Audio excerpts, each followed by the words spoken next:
Hello, welcome to Big Al's Eats. What I've got planned today, I'm going to resurface my 22-inch Blackstone Griddle.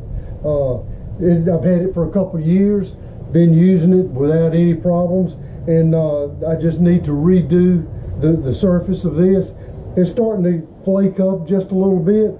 Still cooks great. I could continue to cook on it.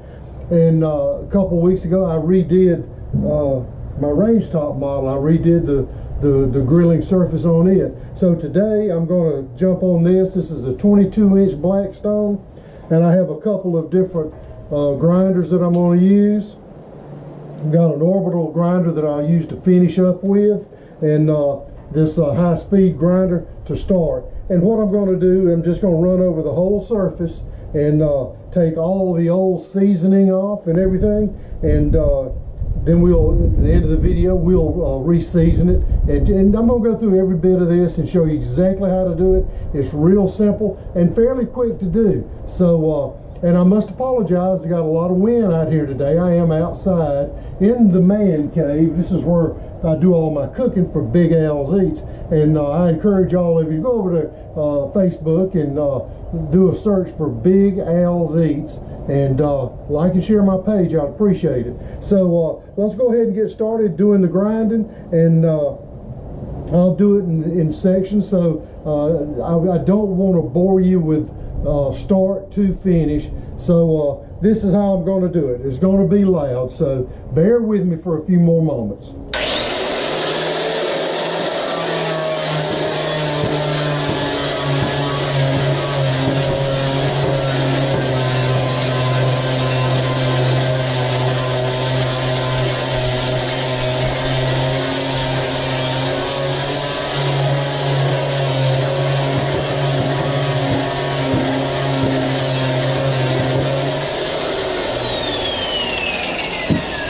Alright, I did just a small section here, and I want to show you what it looks like. You can see that it really takes it off really quick, and I'm actually using my 22-inch Blackstone stand here to do this on. So I'm going to go ahead, I'm going to continue this, and I'll be back in just a minute or two, and I'll be more than halfway through with this, and I'll show you what it looks like then. So y'all stick around, check back with me in just a few minutes, won't be long.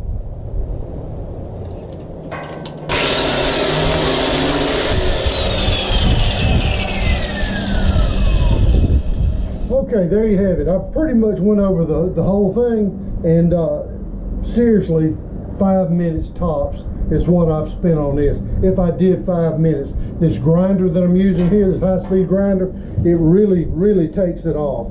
So you can see there, this griddle top is really looking good. What I'm going to do now, I'm going to hook up this orbital sander and just clean it up a little bit, smooth it out good, and then we'll come back and we'll wash it off, and I'll do the re-seasoning process.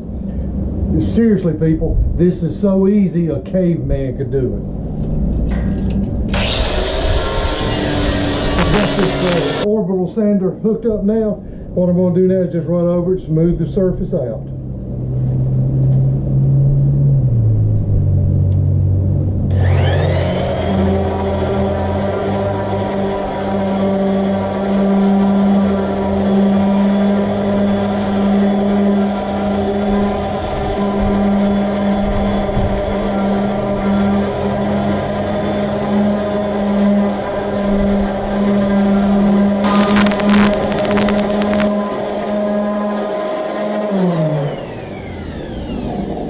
Okay, there you have it.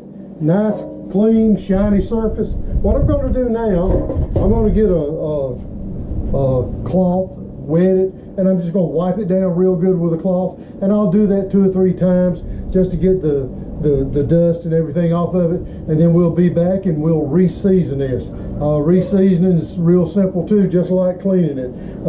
Cleaning this surface off was a lot easier and took less time than re-seasoning. And you know, for your information, both of these grinders here, I'm using 80 grit sandpaper on the high speed, and this orbital, they're both 80 grit.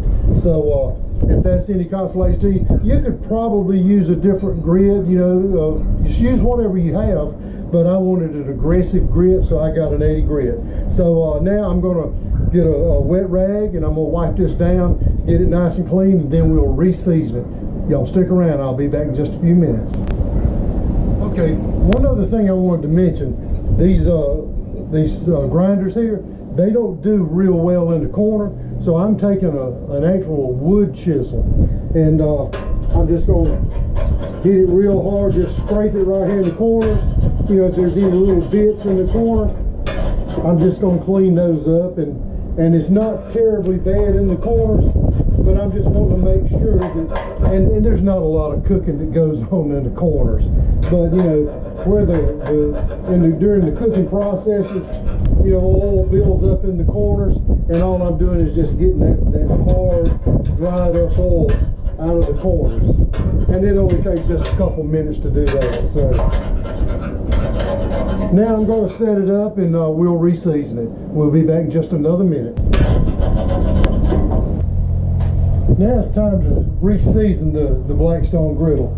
I've got it nice and cleaned off. I've wiped it down 2 or 3 times with a wet rag, and I've got a heavy-duty paper towel. This is you can use whatever you like, but I use a lot of these Scott shop towels.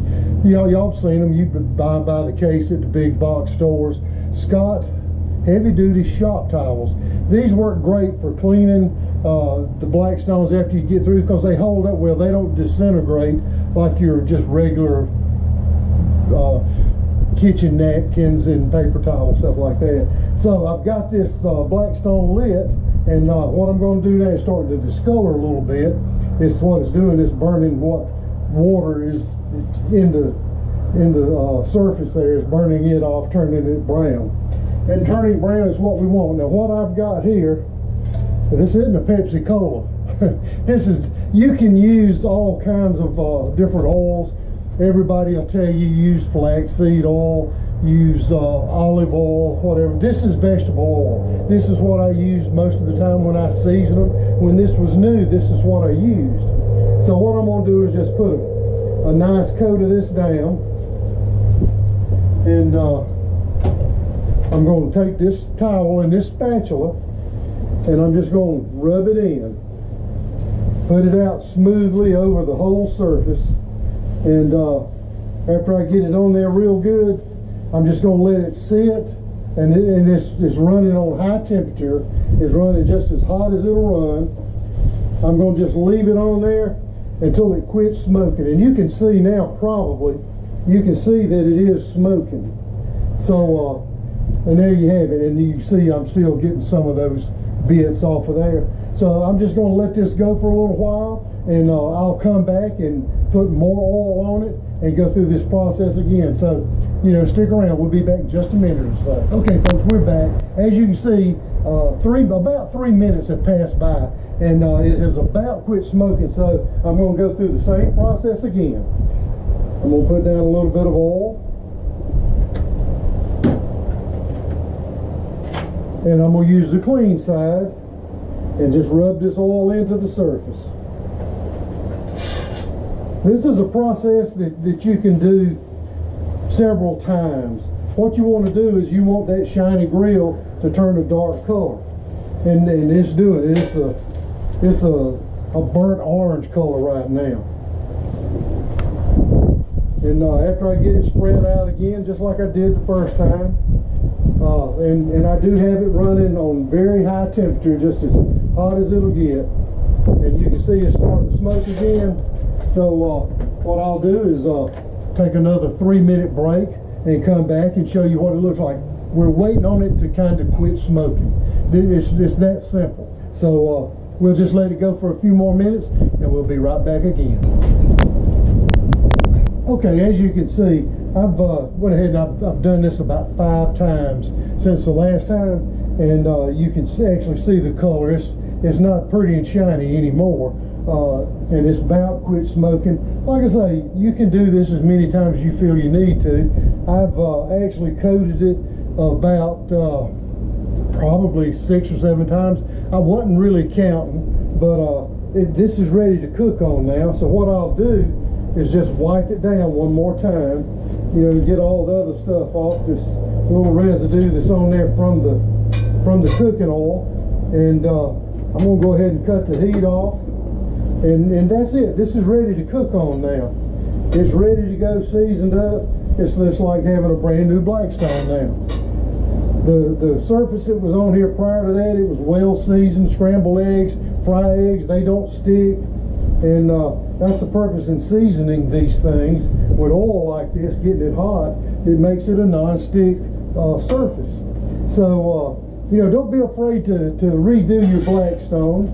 Don't be afraid to jump on it. Get you a grinding wheel like that, a grinder with at least an 80 grit sandpaper, and clean it up, and happy griddling. So I've showed you here in just a few minutes that there's really nothing to it. And you know, like I say, it's so easy a caveman could do it. Y'all remember to like and share my page, Big Al's Eats, on YouTube and Facebook. So from Big Al's Eats, y'all have a nice day. I hope you got something out of this, and try it. You'll like it.